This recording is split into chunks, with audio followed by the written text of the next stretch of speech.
રાજકોટ શહેરમાં બનેલા આકસ્મિક આગ જેવી ઘટનાથી આવી ઘટનાનું પુનરાવર્તન ટાળવા સારું પાંજરાપોળ કે ગૌશાળા જેવી સંસ્થાઓ કે જ્યાં મોટા પ્રમાણમાં પશુઓની સંખ્યા એક સ્થળે હાજર હોય છે ત્યાં આકસ્મિક કોઈ પણ પ્રકારે આગની ઘટના ના બને તે હેતુથી તાત્કાલિક અસરથી કાંકરેજ પશુપાલન શાખા એક્શન મોડમાં.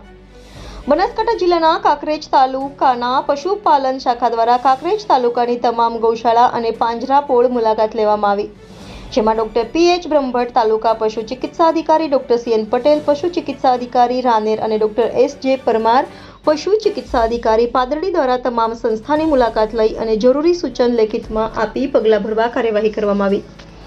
વધુમાં નીચે મુજબના મુદ્દાઓ પર તાત્કાલિક અસરથી કાર્યવાહી કરવા જણાવ્યું છે. ફાયર સેફટી બાબતે આપની સંસ્થાને લાગુ પડતું હોય તો ફાયર વિભાગની એનઓસી તાત્કાલિક મેળવી અત્રે રજૂ કરવાની રહેશે.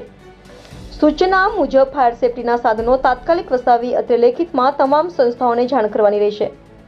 ઇલેક્ટ્રિક શોર્ટ સર્કિટ ટાળવા ટેકનિકલ એક્સપર્ટ પાસે ઓડિટ કરાવી પ્રમાણપત્ર સમયાંતરે મેળવી અત્રે રજૂ કરવું પડશે. સંસ્થાના સ્ટાફને આગ જેવા આપાતકાલીન સમય દરમિયાન સેલ્ફ પ્રોટેક્શન અને પશુઓને બચાવ કામગીરી બાબતે ફાયર સેફટી ટ્રેનિંગ અપાવી અત્રે લેખિતમાં જાણ કરવી પડશે.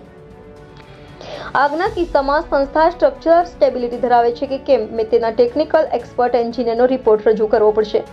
આ તમામ ઉપરોક્ત મુજબની કાર્યવાહી દિન 5માં કરવાની રહેશે. જે તે સંસ્થા દ્વારા તમામ મુદ્દાઓ ધ્યાને નહીં લેવામાં આવે તો દંડાત્મક કાર્યવાહી કરવામાં આવશે. સરકારશ્રીમાં ઉપરના વિભાગે પશુપાલન શાખા કાંકરેજ દ્વારા ભલામણ કરવામાં આવશે.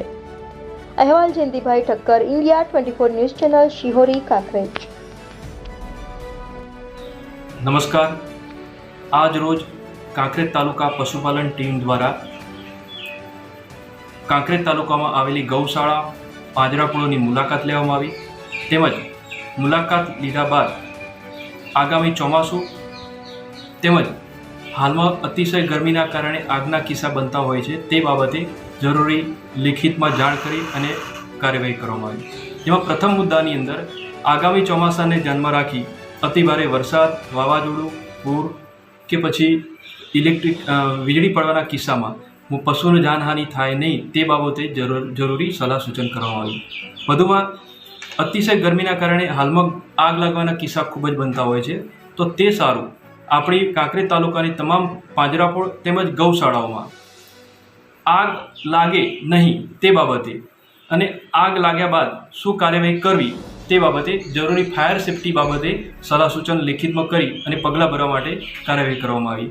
આ બાબતે ફાયર સેફટી મેજર્સ લેવા બાબતે ફાયર વિભાગ પાસેથી એનઓસી લેવી, તેમજ કાંકરેજ તાલુકાના જેટલી ગૌશાળા અને પાંજરાપોળ છે તેમાં કામગીરી કરી રહેલા સ્ટાફને ફાયર સેફટી મેજર્સ બાબતે ટ્રેનિંગ લેવી, તેમજ ઇલેક્ટ્રિક શોર્ટ સર્કિટથી કોઈપણ પ્રકારની આગ લાગે નહીં તે માટે ઇલેક્ટ્રિક વિભાગની ટેકનિકલ એક્સપર્ટનો ઓપિનિયન લઈ અને તેનું પ્રમાણપત્ર રજૂ કરવું, તેમજ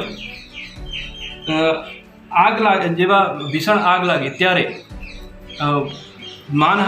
જાનહાનિ પશુ જાનહાનિ કે માનવ જાનહાનિ થાય નહીં તે બાબતે યોગ્ય કાર્યવાહી કરવા બાબતે ફાયર વિભાગની ટ્રેનિંગ લેવી તે બાબતે માહિતગાર કરવામાં આવ્યા અને સ્ટ્રક્ચરલ સ્ટેબિલિટી બાબતે ટેકનિકલ એક્સપર્ટનું પ્રમાણપત્ર લેવા બાબતે જણાવવામાં આવ્યું અને આ સંપૂર્ણ કાર્યવાહી લેખિતમાં આપી અને કાર્યવાહી કરવામાં આવી છે. આભાર. જય હિન્દ.